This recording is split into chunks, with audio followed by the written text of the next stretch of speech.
경제 용어 중에 회색 코뿔소라는 말이 있습니다. 모두가 알고 있고 분명히 다가오고 있지만 쉽게 간과해 파급력이 커져버리는 위험을 뜻합니다. 부동산 시장의 역전세 문제가 회색 코뿔소입니다. 이미 수많은 연구기관에서 경고했고 기사도 많이 나왔지만 오히려 많이 들은 문제라 리스크를 간과하고 있습니다.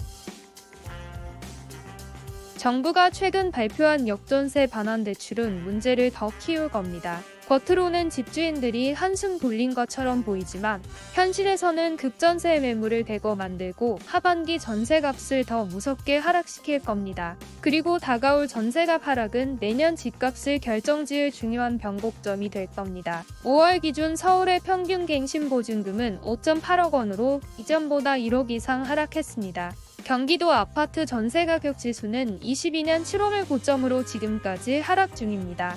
정부는 최근 최후의 보루인 DSR 규제까지 완화하면서 역전세 반환 대출을 발표했습니다. 전세가 하락으로 보증금을 못 돌려주는 집주인이 집을 안 팔고 전세를 유지하게 한 제도입니다.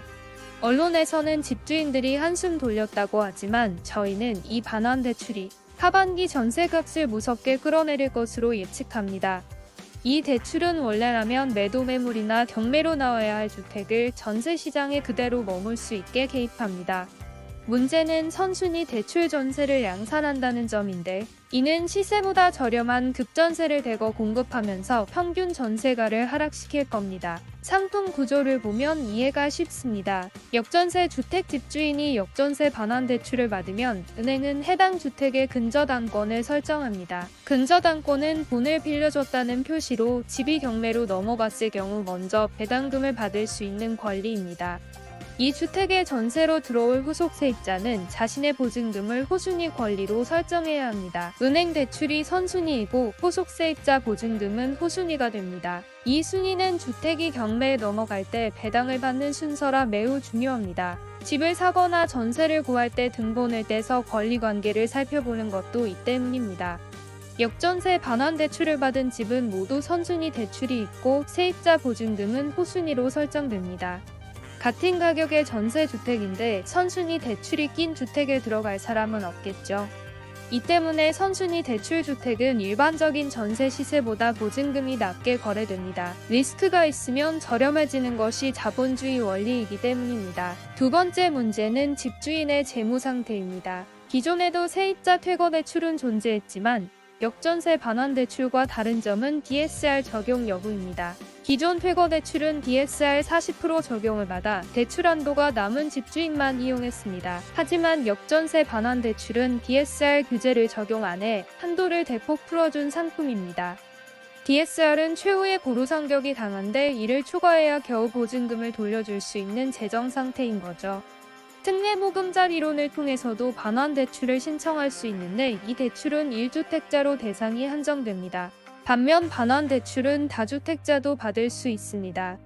결국 이 상품은 대출이 굉장히 많고 현금 흐름이 악화돼 반환할 보증금이 없는 다주택자를 위한 대책입니다.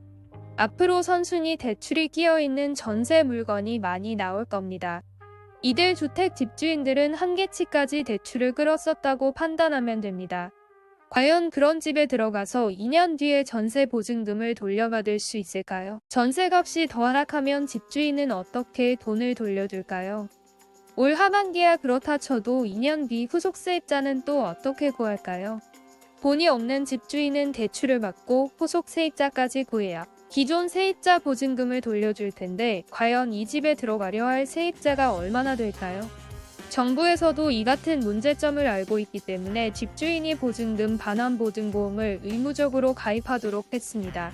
반환보증보험은 원래 세입자가 보증료를 내면서 가입하는 상품이지만 DSR을 초과해 대출받는 집주인은 직접 수수료를 내고 보증보험에 가입하라고 강제한 것이죠. 보증금을 못 돌려받을 가능성이 크기 때문에 집주인에게 보증보험을 가입시킨다는 건데 이것이 세입자에겐 더 불안으로 다가옵니다.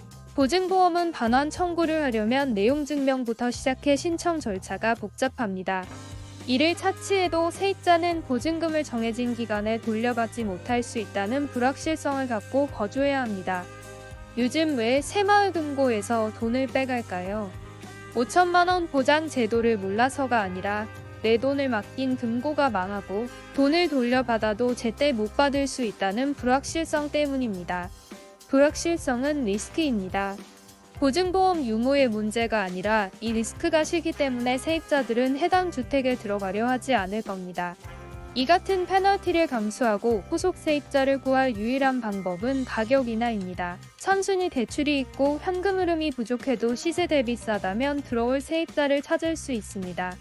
결국 역전세 반환 대출을 받은 주택은 주변 전세가보다 저렴해야 세입자를 구할 수 있을 것이고 이 급전세가 평균적인 전세가를 끌어내릴 겁니다. 기존에도 선순위 대출 주택의 전세는 시세보다 저렴했지만 그 수가 적었죠. 이제 DSR 완화와 다주택자도 이용하는 반환 대출이 생겼습니다. 그동안 선순위 대출이 있는 전세가 10채 중 1개였다면 앞으로는 2~3개씩 나올 겁니다. 급전세가 쏟아지면 평균 전세가를 낮추며 시세를 형성합니다. 논리적으로 전세가 추가 하락이 불가피한 거죠.